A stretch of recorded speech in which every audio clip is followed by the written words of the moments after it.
Yeah, no, that's not gonna work. Let's see. Hey, well, David, we're live now. So David was trying to adjust his light on Ooh, his. there we That's go. better. That's That's good. mysterious. Yeah, that's good. That's plenty good. So, anyway, so have you listened? First off, let's introduce ourselves. I'm Daniel the Wizard.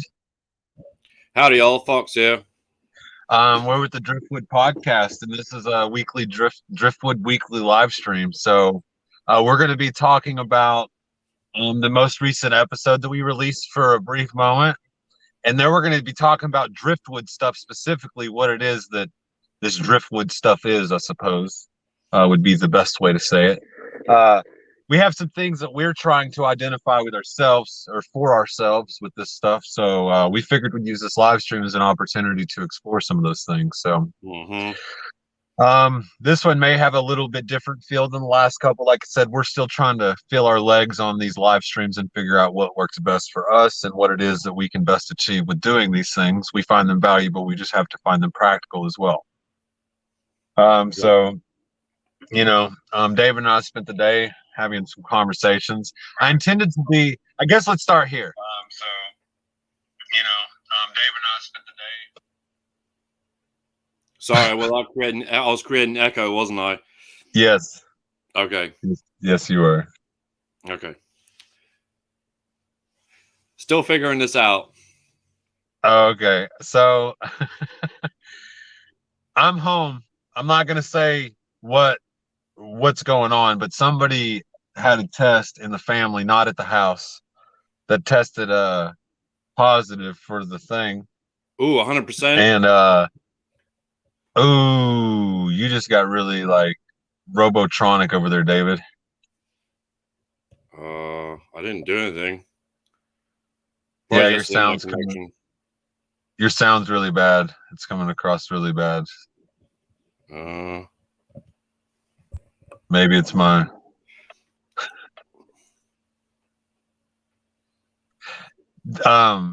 Maybe hop out and hop back in, see if that helps. Okay.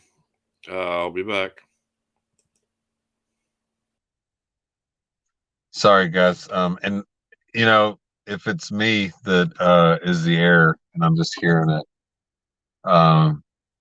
negatively, then maybe somebody let me know. Because anyhow, so yeah, somebody in the family had a negative test and came back positive, and so now there's protocols. I had to make a bunch of phone calls, figure out what it is protocols are. So all the kids are home. So I wasn't on the social medias today promoting and marketing like I intended to because I was doing a couple of other things. I was trying to be more engaged with the other stuff. So David's hopping back in. Let's see. Hello? Any better? Yeah, way better. Yeah, definitely better. Okay. It just started sounding like a bad connection on the sound. Only the sound. It was just like really so Yeah, I might have touched something. Who knows? I was just talking about and expressing the reasons why today didn't go for me the way that I intended to. I was on social media almost nada today. Okay. Yeah, no, my day didn't go quite as I'd planned it out either. There was a couple of people I meant to contact and phone calls I meant to have, and I don't know. Sometimes reality just throws you a curveball and it doesn't happen that way. Yeah, sometimes you can't do the things that you plan to do because other things show up. Life is really tricky that way. But anyways, David, have you be honest, have you listened to the episode that we just released today? Have you listened to it? I have indeed. Yep, the 30 minutes with the two technical interruptions. It was still good. I mean, it's not our usual quality, I have to admit. And usually we do run a little bit more than that.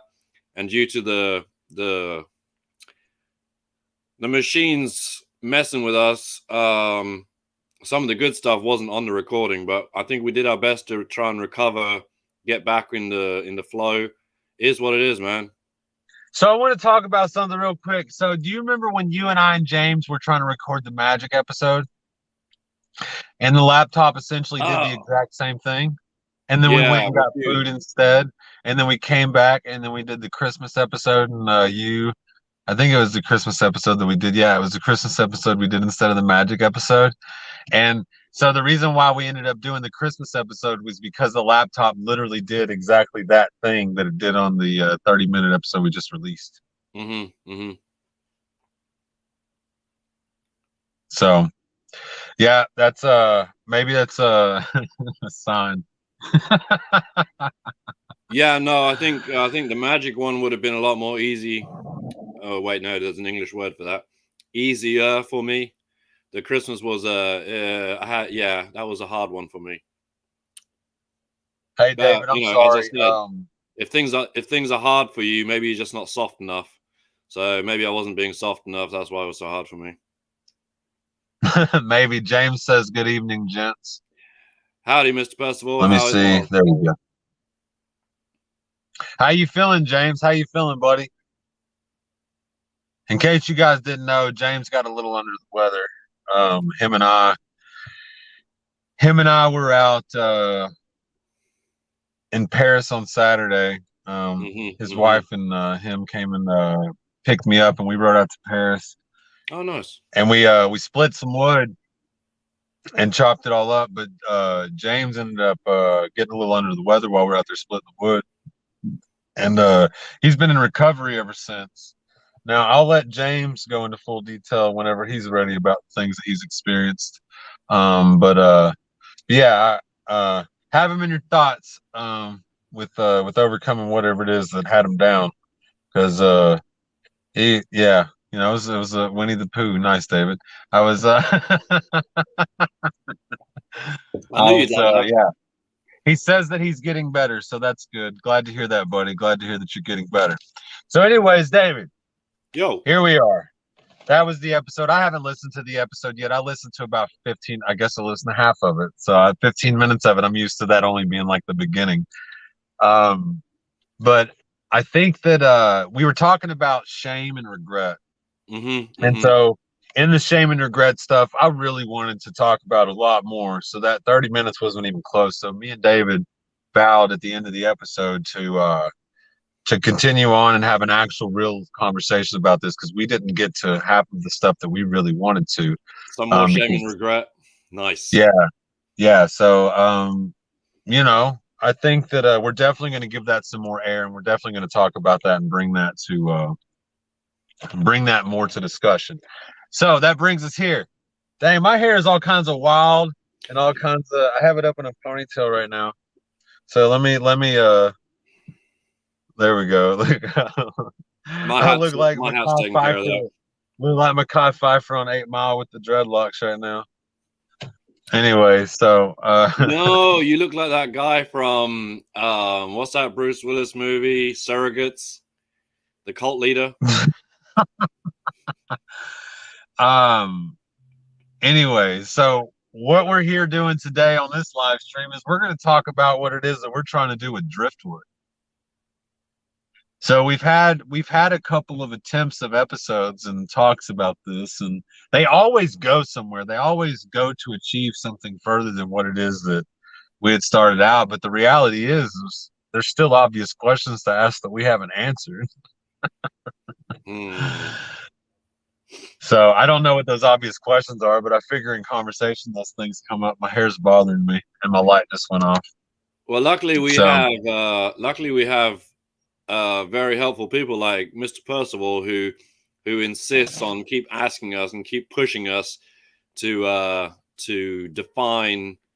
better define what we're doing and what our aim is, what message we're trying to send and all the rest of it. So thank you, James. look, I think James's brand, if I would brand James, I think James's brand is I don't know, he fulfills that for a lot of people. It seems like it's really digging and asking questions, and I don't know, I guess being like Driftwood and helping people overcome their own obstacles.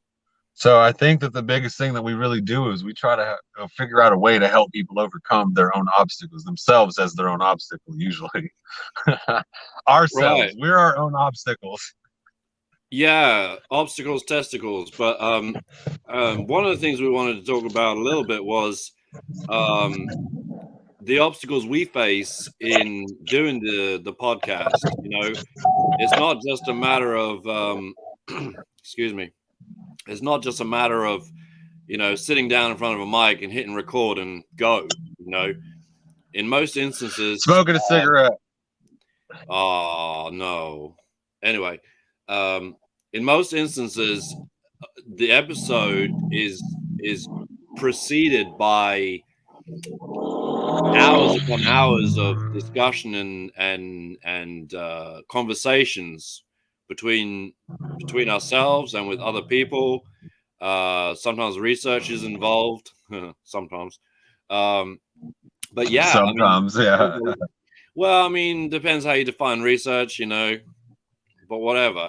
There's a lot of stuff that goes into actually prior to sitting down and hitting record.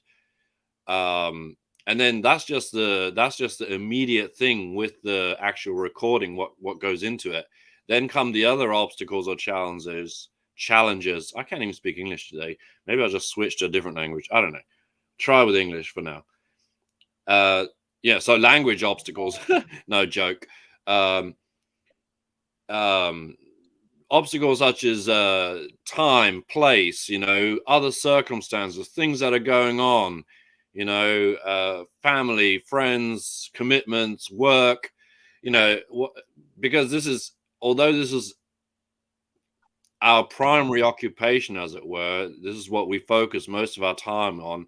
It's still very much dependent on other circumstances. People rely on us. People, need us to do things, and we need to do things for ourselves as well. So it's trying to fit all of that in. It's doing an unpaid job essentially. Is it's a job, but you're not getting paid for it. So okay, so James Percival says, I think one thing we all are becoming comfortable with is, as Jason Wilson would say, quotes, waging the war within, end quote. I would say I have become fond of the challenge of being wrong in the way I've approached things in life. Being right is boring. Well, that brings me up something to like me. So my approach to life really has been I approach everything as though I know nothing now. Like that's been the safest way for me to approach things is let me not assume shit. I don't know a fucking thing. And so as long as I can approach that honestly and really know that I don't know anything other than what I see, right? Only thing I have at that point are my observations, and my observations provide me with some detail to make whatever assessment I need to. But in reality, I know nothing. I know nothing. So if I recognize that I know nothing, that allows me an opportunity to then gain something and know something. Well, I can sure. know more about that. I can know more about that situation. I can know more about myself. Well, the thing is, if you approach the situation with a preconceived idea or a preconceived notion, or even thinking as far as that, all there is to know about it, I mean, you've already kind of set yourself a stumbling block to progress, because you might know a whole bunch of stuff about it, but what if all that is wrong? What if you're completely mistaken, and your starting point is going to be that? So I think, Yep. from a tactical point of view, to approach the situation as if you don't know anything also encourages you to really look at it, really look objectively at what is there, and not be blinded by what you think you know about it. Yeah, not fall into the trap of thinking you know. So like James says that he's become fond of the, I'll bring it back up. He says, I've become fond of the challenge of being wrong in the way that I've approached things in life. Mm-hmm. Well, first off, for me, it makes you think like, oh shit, like, okay, it can be better. I was wrong. I guess it depends from your starting James, point. Yes. Sorry, Daniel, go ahead. so James also says, I find value in being shown how to feed my soul rather than rely upon someone else all the time to feed it for me. So the codependency, we talked about that earlier too. It's not really codependency here is what I'm talking about, but we were identifying it as codependency earlier, David, on our phone call. Yeah, But right. so Needing to someone rely else's on input someone for you to to rely experience something. well all the time. Like if you need them all the time, if you need somebody else all the time, that's a codependency. You require them. You're dependent upon them. Emotional addiction. Yep. I think that is an emotional addiction, personally. Am I coming across clear? Because you're kind of choppy. Well, you're frozen. I can hear audio, but video is frozen, and now you're back. So I think we're just gonna have to deal with it. Cool. It'll be okay in the post production recording. It'll be fine. Usually is. Yeah, James also says sometimes we need others' insights, guidance, etc. Yeah. I agree. So I guess one of the things that I'm trying to do, that the reason why I want to be involved with Driftwood and the things that we're doing here is because like I value gaining the insights of others. Like I didn't have mentors in the things that I've tried to do. I've kind of been a lone wolf, a loner, someone that's figured it out, right, wrong, or indifferent. I figured out a way, right? But what I value now in doing these things is I really value what the intentional conversation brings out, right? So if you and I are to have an intentional conversation and we're to say, hey, we're going to talk about daddy issues today. We're going to talk about the things that are involved with that and the ways that represent people's lives, because we've done that a couple of times and we recorded it once. But having that intentional conversation, now let's say it's not necessarily about daddy issues. That's more of a tagline. It's really more about separation issues of that figure in your life or whatever. It comes with its own challenges and it represents to people differently. But it's not to say that it's anything that's anybody's fault. It's just something that we try to observe as objectively as possible, considering we've faced our own challenges with it. So having that intentional conversation, I really think that it allows for things to develop off of that, because you're identifying something specific and intentional with what it is you're trying to achieve with the conversation. So James says, but I think what's important in being Driftwood is severing codependencies.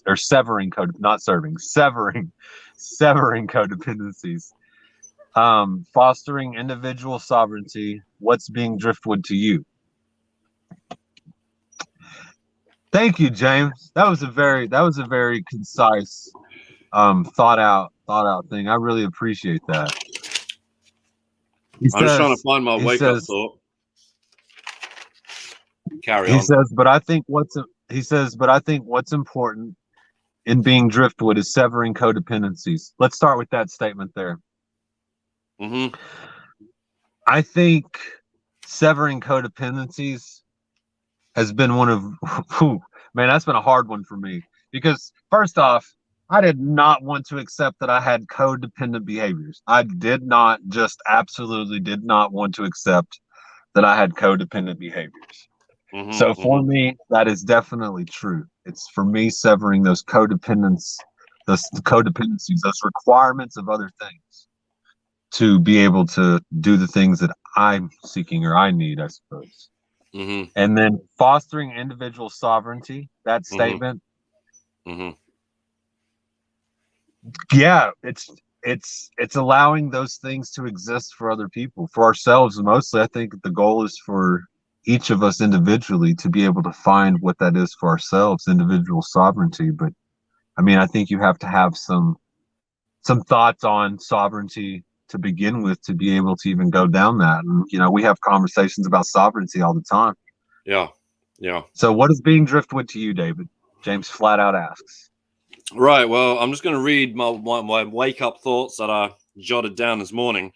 So again, this is not a set in stone thing. This was just my first thought this morning. because we had been talking about it in recently quite a lot. You know, we need to really figure out what it is we're doing so that we can tell people in a clear, concise manner. So this was a Right. thought as I wake up. So Driftwood is about developing and equipping personal tools to grow and share our potential on the journey to achieving a comprehensive life. Now, we discussed that a little bit, that some of the wording could be different. Developing could be crafting. Yeah. And a comprehensive life, a more fulfilled life. So a lot of the things we talk about in Driftwood, like the individual sovereignty thing, sovereignty. There you go, James. The individual sovereignty. What for? Why would you want to be more in charge of yourself, of your own reality? And I think it's a little. Yeah. What's the benefit? What's the benefit? And I think we haven't really made that clear. What's the point? It's all a little bit obscure. You know, why come to terms with your shame? Why behave in a less regretful way? What is the point of all this? You know, and really ultimately, well, not ultimately, there's a grander goal, but ultimately, you know, as far as we know, to the best of our knowledge, we get one go at this. We get one shot at this thing called life. Now, why not get the most out of that? Why not make the most of it? Why hold yourself back, or why let other things hold you back? Why let your shame stop you doing something? Why let your fear influence your decisions? Why let people's expectations or opinions of you direct your actions or your decisions, even your thoughts? You know, is that really you getting the most out of this opportunity that we, you know, this sanctified existence, this life, you know? Is it? It's not. And I think that's something that we kind of fallen down on conveying, is there's a purpose to all this. We're not just here to, you know, do confessionals and say, yeah, we were shitty people and we did bad stuff and we have flaws. And Speak for you know, yourself. well, no, I do enjoy telling people how much of an asshole I am. I do, you know, I'll be honest about it. I do enjoy it, but that's not the actual purpose. You know, the purpose in sharing all this and in digging into these really uncomfortable things is, and in sharing that is to empower people. It is to, you know, you're not alone. You're not alone in this. And you know, and if I'm going to be going back to being an asshole, you ain't special, bro. You ain't special. We all go through the shit, you know? So don't be Everybody's like that. Yeah. Don't So the way that I yourself. view it. Sorry, go on. Yeah. Yeah. No, I was just going to say the way that I view it is that, like, everybody's facing their hardest version of their life, right? The one that they're facing is hard. Their hardest level is their hardest level. That is in comparison to the thing that's only in their life. What may be hard for you may not be hard for others, and what may be hard for others may not be hard for you. And I think recognizing, for me specifically, recognizing that it's like, sure, this shit is hard for me. Like, and I really felt like I needed to be validated in that, and acknowledgement that this shit is actually fucking challenging, right? Because I really felt like for a long time I was just really bad at it and everybody else was better at it. It's just, no, it's really like, life is a struggle. Life is difficult to not even overcome. Life is difficult to manage, right? Because there's all these things, all these rules, all these considerations, all of these things that affect your life. And so in my life, I've tried to simplify what those things are. I've tried to minimize distractions. I've tried to really try to only have things that I find valuable. So I've analyzed and thought about whether or not it serves a purpose for me and what I'm trying to achieve. And essentially what James likes to say is, I've tried to cut the fat, get rid of things in my life that I just don't need. Trim the excess, yeah. There was a lot of things in my life that were in excess. They were just things that they were not serving me in a way to be a productive member of society. They weren't serving me. They weren't serving me to being a better father, to being a better husband, to being just a better human being. They weren't serving any of those things. So my attempt at severing codependencies, like James would say, has been to acknowledge my shame, my guilt, to recognize that all of the shitty things that I did, I can't change that, but I will always have to answer for it. And that's okay. That's okay, because I accept the challenge. I accept the challenge of that being the thing that I have to overcome, it's always there. And I'm not afraid of it. For a long time, I was afraid of what the old person represented in my future. But part of being Driftwood for me is recognizing that that person has value, that person has insight, and that person made the decisions to the best of their ability to get to this point, to be able to consider the things that I consider now. I have to trust that. I have to trust that. I can't go back re-guessing and reneging myself and saying that, oh, you should have done better, because that's abusive, right? That's me being abusive to myself. So all of that stuff for Driftwood, it's all encompassing with me. It's just being better at not needing all of those things for me to manage. I shouldn't need somebody there to pat me on the back for me to overcome something. But damn, it sure is nice when you have people that all acknowledge that but still are willing to do it. Sure. You know what I'm saying? It's like, maybe that's not what you need for yourself, but maybe other people see that as something that you're lacking and that they can offer, right? That's supposed to be what the relationships and the companionships and the conversations help fill in. So anyways, I'm going to take James's comment down. Just on the analogy, why Driftwood? Why Driftwood? So, we've talked about this a lot, and we've been trying to find a way of like incorporating that into our mission statement or what we're about. Is why Driftwood? Why that visual? It's, in order to become Driftwood, you have to let go of those things that you identified with before. Now, I'm not saying you have to, but in order for something to become Driftwood, it has to cease being the thing as it was growing before. So all the things that we hold on to that you said, like trimming, that we need to trim, that aren't necessary. You don't really need shame. You don't really need guilt. You don't really need a lot of these things. And for most of our lives, we define ourselves in this particular way, that these things is what makes us up. Now, a lot of those things, we don't need them. We can discard them. And once we free ourselves of those, I'm a little worried now because I'm starting to sound a little preachery. But once we free ourselves of those burdens, of those chains, then we can move on. We can go on to being more than we were before, even so it seems like less, because we've given up all these things. We're not a green growing tree no more. We're now drifting along the river of life, experiencing more than we would have done if we just stayed as we were. And I think that is kind of what we're trying to work on personally, and also what we're trying to share with other people is, you don't have to be rooted down and stuck in what you thought you were. It's not necessary. I mean, yes, you certainly can, but you can also let go of those things and move on. Yeah, you can accept. I think for me, like you say, I think it's about accepting you have a choice, and you can make a choice to become what you are to become, or stay what you are.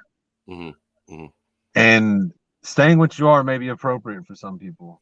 That's okay. I don't criticize that. But for me, staying what I was a disservice to everyone around me. It was not. I wasn't offering value to replace the negative that I put. You know what I'm saying? I was creating more of a deficit than I was filling. So I was a good guy. I mean, I did things good for people and shit like that, but ultimately the negative shit I feel in my mind was far greater than the other things. So it seems as though we have a couple of comments. So let's catch up on some of these things. All right. Let's see. So Nancy says, you can be so right, and as Dave points out, you may be wrong. Open your perceptions to others. All right. So James put some fires and fist bumps. I think he wants to fight in a fire. Let's do it. Let's do it. Let's burn some driftwood and fight. I don't want to fight James. Have you seen the size of that guy? Whew. Yeah. So Nancy says you can choose to live happy or miserably. So I agree. So I equate that as to a choice of suffering or not. So you can choose to suffer, or you can choose to not suffer. To me, it's that, because for me to live happy or to live miserably, I don't know. I have some things with the word happy, so let's not get into that right now. But like, I think people's choice in life, so you can take the things as they're given to you and see them as an obstacle to overcome, or a suffering stick that's there to beat you. And look, it doesn't matter the intent. The suffering stick might be there to beat you, but how do you most offend someone trying to abuse you? You don't accept it the way that they're trying to give it. You accept it a different way. That offends. So if somebody's trying to be mean and mad to you, and you accept it as like, oh man, thank you, give me a hug or something like that, right? It definitely offends the situation a lot more, but it really represents the polar of the presentation. Now, that's kind of a troll move, but some people genuinely are like that. They just brush that shit off and they just don't let it affect them. And I aim to be the type of person that those things, they don't deter me from achieving what I'm to achieve.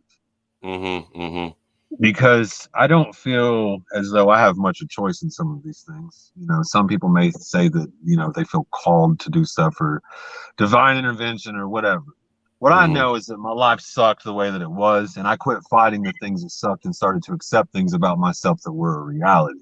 And accepting the things about myself that are a reality and the things that exist in my circumstances, it's allowed me to try to find a way to achieve what I again feel called to do, what I feel is my purpose. And it's to share some of these things, because suffering, I feel, is a choice. I feel like people can choose to suffer, and I want people to recognize that they have a choice. They don't have to suffer. They can choose to do something about that. Now, it's hard work, but it's a lot of fun. It's worth it. It's effort. It's full of effort. And it's intentional. It serves a purpose, right? But you have to make the choice, and you have to live by that choice. You can't regret it. You gotta make that choice and choose it and go with it. So thank you, Nancy, for that prompt. I appreciate that. And so Nancy says, why compare yourself to others by their guidelines? So David, do you have any thoughts on that? Because I agree. When you measure yourself against others, you've already failed. Yes, absolutely. I guess I don't know if I've heard that before, but I say that shit all the time. Right. Well, you know, I think when we talked a little bit about our background as far as religion goes, you know, I as a child I came from a Christian background, and you know, the teachings as far as that goes is not to measure yourself against other human beings, but to measure yourself against, you know, the ultimate example. So with Christianity is Jesus Christ, you know, a perfect embodiment of what you potentially can be. Now, in order to do that, you have to believe that that's possible, that you might be able to achieve that. But in what holds you back is the limiting beliefs. You know, you say, oh, I'd never be able to do that. That's outside of my, you know, I wouldn't, you know, those limiting beliefs that hold us back. I have to let go of that, you know, and I'm not going to take a poke at anyone in particular, although it's probably going to be a poke at everyone. But people I've had conversations with about that very thing, you know, letting go of what you thought was your final destination. Like, you think you've arrived and this is your life and this is how it is. Letting go of that. I disappeared for a second. So letting go of that, those limiting beliefs. Now, when people say, no, I couldn't, or they say, I don't think I can go any further. Again, that's a limiting belief.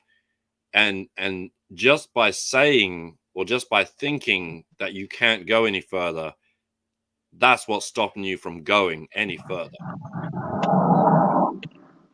All right. Yeah. So no, I just put it, you were the only one talking. So I figured I would mess with trying to get better at some of these things, man. Trying to be a better production person, right? I'm trying to hide my messy bedroom background, all the clothes hanging up and stuff. So I was happy for this. My apologies. You should have warned me. I apologize. So, anyways, you did turn the light off, so I thought it was safe. But but yeah. So I actually forgot what we were just talking. Oh, limiting beliefs. Okay, so to add on to what you were saying about limiting beliefs, I think that we as human beings, I think that we believe things that get us out of something, but we hold on to those things beyond what we need to, right? So I would consider those things limiting beliefs, right? So finding value in something, you still have to reassess the value of it at times. You still have to reconsider the value. So Driftwood, it's about maintenance too. It's about reevaluating these things that you think that you have down pat, because it's always challenging what it is to know these things, because humans evolve, humans develop, humans grow, and the more interactions that I have with people, the more I become aware of the similarities that I share with literally every single person that I talk to. It's like my goal every time now is to find where we are relatable, because I found that I'm relatable with, so far, with intentional effort, I found some way to be relatable to people that I've engaged with. Yeah. And it's hard. It's hard because some of the things that people say are very cringy, which, I mean, some of the things I say is probably pretty damn cringy. So whatever. All right. So let's catch up with some comments. So Nancy says your retaliation statement was noble. That was probably something you said, David. I don't really talk much about retaliation, but maybe it was. I'm not sure what she's referring to. Do you know? I'm not sure, but I think she might be referring to me poking at people, saying, if she says, does an atheist have a place here? All right. So here's what I guess I can start here. Let me share a little bit what I find with the God, the religion, I was traditionally raised, I suppose, Christian, Southern Baptist, whatever. And that definitely has a base in my concept of the world. It filters through that a little bit. Okay. And my morals, they definitely stem from that. That's the base in which I was taught. So knowing that most of my things come from a root, some of my references may be in lieu of that, but for a very long time I was atheist. And for a very long time, I was a believer. And I would consider myself, I don't know, I guess agnostic would be the best way to describe what it is. Yeah. I don't know. Right? I don't know if there is or there isn't. But what I do know is the thing that people identify as God, or as whatever they identify that higher thing as, it's a placeholder word for me, and it represents something to everyone. Right? And so I had to find what that word represented to me, right? So that I could understand as best I could what other people were talking about, because it didn't resonate with me. But in that search of finding what that thing meant to those people, I found value in it for myself, and it helped me make sense of the world that I see, and seeing that God, or whatever those things are, it's that singular thing that connects you with everything, that thing that is the same, that is in you, that is in the trees, that is in everything that exists. Whatever that is, to me, that's God. Whatever that connection is with that, like that's God. So that's the placeholder word that I think people use. Now, I don't want to diminish, be disrespectful, or in any way in anybody's beliefs. I don't want to infringe upon anybody's beliefs, but I've had to learn for myself what those things mean to be able to have these discussions, because there was a problem that bothered me personally. So is there a place for an atheist? Absolutely. I value the opinion of somebody that believes the things that they believe. It doesn't matter. I find value in it. I think it's very important for people to believe however they believe, because that's important for me to understand how I believe. I would okay, so being the asshole, I'm gonna take that a little further, and I'm gonna say everyone does have different idea or not of what God may or may not be, different religions, different beliefs. And frankly, I'm indifferent to what those beliefs are, provided you're not using them as an excuse to limit yourself. So I know I often refer back to my Christian background, but would I define myself as a Christian? No, absolutely not. I can run up and down the Bible all day long. We can discuss scripture in depth, but at the same time, I can switch over and we can discuss Buddhism, and I'm not limited by a belief in something. So I would say agnostic, maybe, but leaning more to being an atheist, in fact, because I don't see it logically. This is me personally.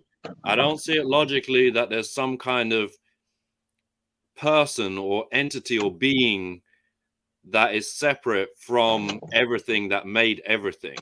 And if you really study the religions, none of them actually say that. Yes, they give a name, Yahweh, Allah, Elohim, whatever name to define that idea.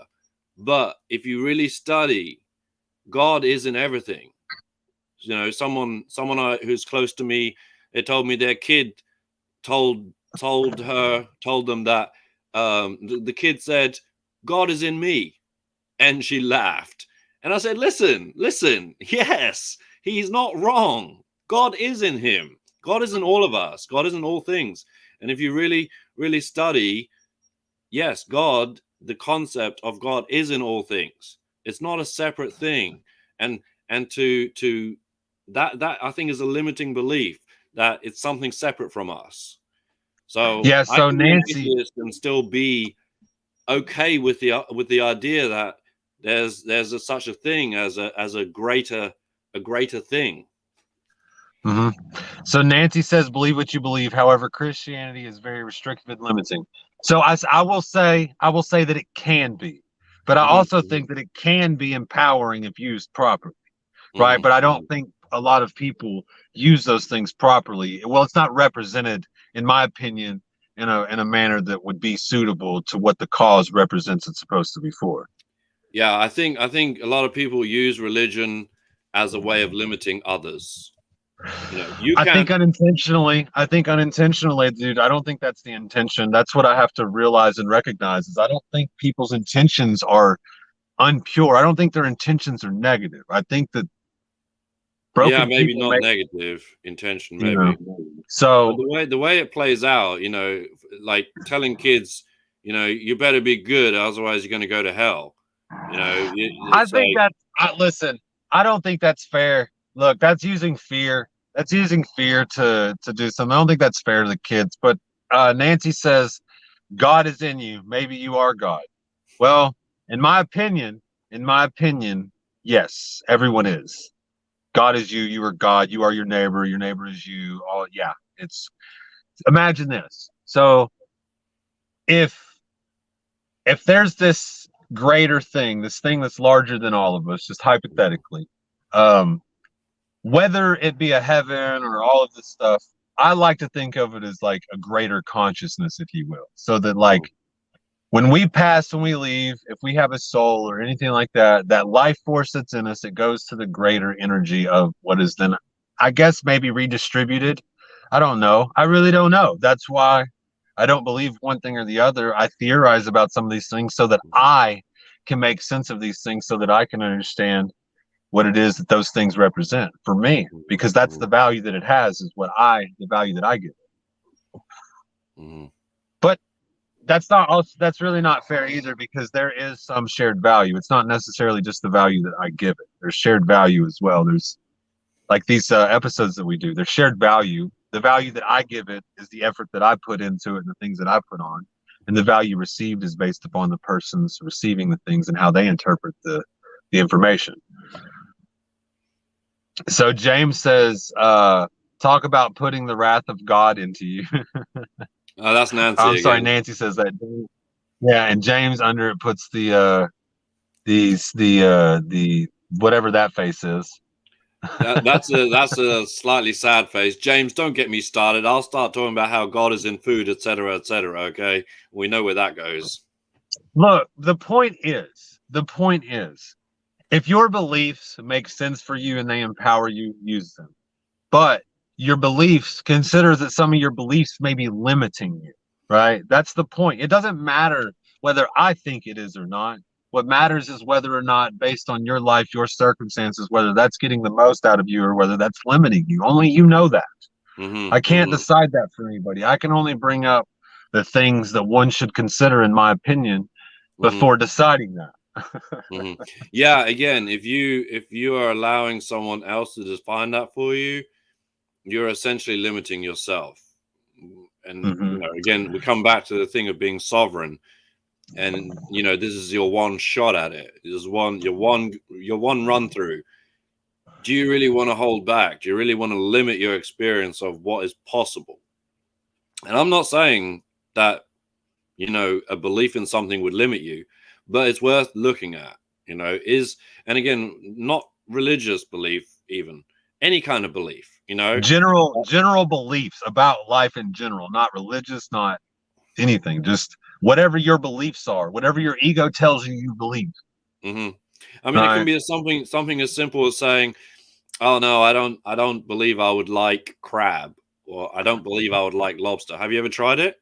No, and you never will, because you believe you wouldn't like it. So that is a limiting belief, just as a real simple, illustration. Yeah, but there was something pointed out to me by somebody by the name of Ken. It was very, very, very wise man. But he said, you don't have to try everything to know that you don't want to do it. Right? There's some things that, based on your life, you can just decide to refrain from not experiencing. I remember that conversation. That was funny. All right, so Corn, hello Corn. Corn made a comment. Let's put it up. So it says, the I am. The cool thing is we can have different ideas and walk parallel journeys and just love each other. That is God. Spiritual humility is so important. Everybody love everybody. I almost said everybody, like Kanye. Now everybody in the club getting tipsy. Thank you for that comment, Corn. So yes, I think love.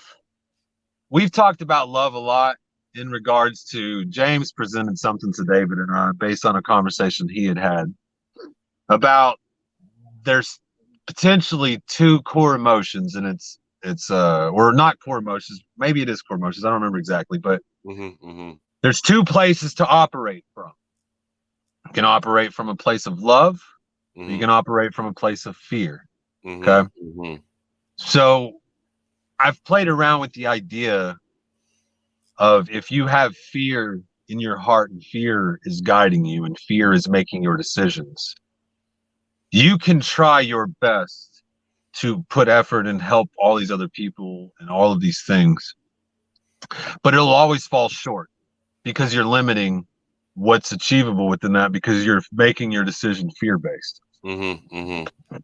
Right? If you're making the decision because you're scared something's going to happen or whatever, it's a fear-based decision. So if you're coming from a place of love and hope and understanding, maybe love specifically, I think you would be coming from a place of caring, of really wanting what's best for that situation, as opposed to what you gain from it. I don't know, just some more things that I want to think about. But yes, everybody love everybody. I can agree to that. And God is spiritual humility. I'm sorry, I got blinded by the car light that was coming up, so like I'm having dots, and so I'm having trouble reading. So she says, parallel journeys just love each other. That is God. Spiritual humility is so important. I agree. Spiritual humility is important because everybody is on their own spiritual journey, whether they recognize it or not. They're still in their own journey. They are the main character of their story. So Corin comments, and and Nancy commented to Corin that it was a good comment. So look, so James says it's a question of what is happening versus what might happen. Love versus fear. Interesting. I'll have to think about that a little more. Initially, when Anyways, James brought this up, I tied it into the biological imperatives of moving towards something, desire, and moving away from something, fear. So love, the beneficial, the nurturing, the sustaining, versus the fear, the escape, the evasion, the hiding. As far as biological organisms, those two basic functions, and then everything kind of runs off of that. But as far as what can you pull up James's comment again there? Yeah, James. So that's essentially you agree. I think what you said was essentially in agreement with him. So it's a question of what is happening versus what might happen. Yeah, right? yeah. So what's the reality versus what's the potential outcome? Mm-hmm. Yeah. And he says, but even moving towards something, you're moving away from something else. Absolutely. So if you are moving towards something, you have to be moving away from something else. So ultimately, if you're moving towards becoming a better you're moving further from the lesser version of yourself, I would say. Mm-hmm. Mm-hmm. So David. Howdy. Dryftwood. Yes. I see that we're 51 minutes in and we have not really talked much about shame, so I guess we'll postpone that for another time. Yeah, so no shame. When we started out talking about the episode of that we listened to, so maybe I should have put the link. Mm-hmm. So Dryftwood. So in all this conversation that we've had here, that we've talked about, one of the things that I see. Corin commented real quick. She says, "No fear anymore. I think once you reach that place of your own awareness or greater understanding, the fear goes away and is replaced by love." I think there might be some truth to that. I think fear still shows up in different places, but as far as that big bugaboo, that thing that keeps you from turnstiling. So I want to shout out to Corin first off, because when Corin first started engaging with us at the Dryftwood podcast, she was facing some things in her life that were troublesome in regards to how she was going to move forward. And I'm very proud of her persevering and taking a break and going and doing some things and really exploring what it is to be Corin. I just want to give a hand and a shout out to Corin specifically for showing back up and contributing to these live streams. Yeah, like she has in the past. So very inspiring to watch some of the things that she's shared. So she's been doing some live streams and stuff like that. Now she got a wood burning stove, and she's gone some places, taken some pictures, done some things. So she's been active. So I think somebody like Corin, exemplifies, I think, in putting into action what I think some of the things that we try to represent. So I think just as an example of some, she's all right. So she just comments. She said, "Thank you. I really thank you guys for helping you. You made a huge difference in a dark time for me." Well, Corin, we really appreciate having. I can speak for myself, but I appreciate having the opportunity to be able to offer some light in a dark place. That's all I ever want to do for people. Period. I want to offer some light in a dark place, and for people to understand that suffering doesn't have to be suffering. You can find a way. You can find a way to overcome the suffering. It is achievable. I see other people doing it, and then I'm just like, man, I got to give me some of that. I don't want to suffer anymore. So Corin corrected. She said, for helping me. So she said, I really want to thank you guys for helping me. So that was the correction. Well, so again, she helped us. We helped her. I think that's kind Corin, of how, it's definitely not one-sided. Corin, you offered a lot of value too. You brought a lot of questions. So in my morning live streams that I do for the Dryftwood podcast, if you haven't checked those out, check them out. I do them every morning except for Sunday mornings. But she would engage on some of those things and offered some insight and value to help me gauge my perspective on things. And I found it really valuable. She's not the only one that's contributed in these ways, but I think she's the first person that I personally have engaged with that I didn't know before the podcast, that has been engaged and has gone on to do more and other things that I find inspiring and all that stuff. So it's really cool to see these things grow beyond where they started. Because 2 years ago, David, Driftwood was just an idea. Now it's something 2 years in, a podcast. Now we're trying to do live streams and things like that, trying to find ways to bring value to people. And I think one of the ways. I'll tell you what, just on where we were 2 years ago, I'm very happy that we didn't end up calling the podcast, what was it, Safe Zone or something? We were going to be bad trolls, okay? That was the real plan. Was honestly, I think we were trying to rile people up a little bit, and maybe some offensive takes, not really like something that we like stood behind, but something that we knew that would like affect people as far as the conversation. Because that's kind of where we were at the time, you know. And now that it's grown into something that, like, man, I found a real passion for these things, right? So being able to help people, I've always talked to everybody about wanting to help people. And I think that with the Driftwood podcast, I finally found a way to be able to effectively be the change that I want, to effectively have some effect on my reality, to have some sovereignty. Yeah, be the change you want to see, you know. It's not out there, it's in here, you know. And it's really annoying me because the camera's inverting everything. When I smile on the left, it's on the right. And this is my heart, okay? This is where the change, this is here, you know. Stop using the image to guide you, David. Use your heart. You know where your heart is. Don't look at the image. Dang it. So Nancy says achieve your oneness. Yes, absolutely. I think that's personal sovereignty, achieving your oneness, becoming one with yourself, and that being aligned with the avatar that exists in the world, right? So I think that that's oneness. So yes, very, very, yes, absolutely, Nancy. And then Corin says that's what friends do. Oh, I appreciate that, Corin. Absolutely, that is what friends do. And if you don't have friends that are doing that, get yourself some better friends, because I got examples all around this Driftwood podcast stuff of what friends can be. So I'm really, really proud to say that. That's something that's important to me, because I think that I've found people that actually give a shit about how these things turn out, and that's important to me. That's important to Driftwood. It matters how it turns out for everybody, not for me, for everybody. I mean, we talked about limiting beliefs. That's not the only thing that can limit you.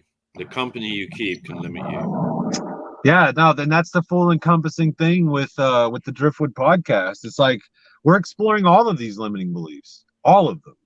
It doesn't matter if we think that we're not affected by it. We have to explore it, because if we just assume that we're not affected by it, then we most certainly are. And what are we afraid of with dealing with it? What are we protecting against? Those are the questions that we ask ourselves. So if we're afraid to address and talk about something, what are we afraid of? What are we scared of? What's the reality there, right?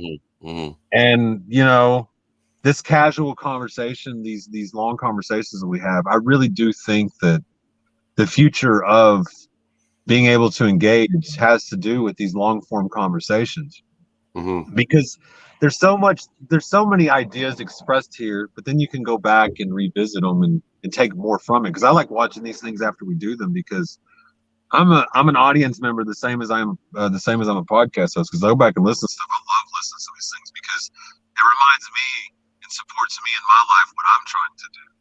Right? These messages are here to support me too, man. And so as long as I keep that focus, I do know that other people will find value in it. David, do you have anything else to say before we close this out?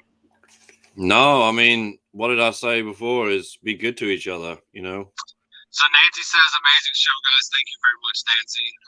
It definitely is lesser when you guys don't contribute, so we really appreciate you guys' contributions.